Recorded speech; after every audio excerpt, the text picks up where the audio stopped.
नमस्ते सर्वांना. यूपीएससीचे प्रिलियमच्या एक्झामसाठी आज कंप्लीट 10 दिवस बाकी आहे. या 10 दिवसामध्ये तुमची काय स्ट्रॅटेजी असली पाहिजे याबद्दल मी तुम्हाला डिटेल सांगणार आहे. या 10 दिवसामध्ये ना तुम्ही इथून मागं वर्षभरात जी काही मेहनत केलेली आहे ना त्याच्यावरच विश्वास ठेवा. नवीन काहीच करण्याचा प्रयत्न करू नका.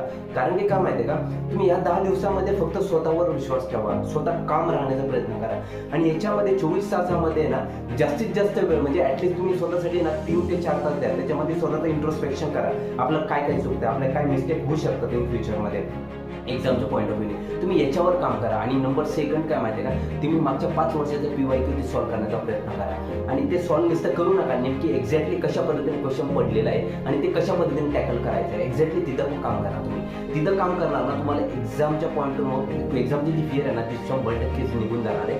आणि number second, after the exam आहे ना तुमचा कॉन्फिडन्स सुद्धा बूस्ट होणार आहे. कारण की तुम्ही ह्या 10 दिवसामध्ये जितकं स्वतःला वेळ देणार आहे, जितकं शांत राहणार आहे ना, ह्याच रिझल्ट तुम्हाला बेस्ट देणार आहे. कारण की याच्यानंतरचं मी मोस्ट ऑफ द तुम्हाला एकच सांगेल, नवीन काहीच करू नका. बस एवढीच माझी विनंती आहे. So God bless you all. Take care.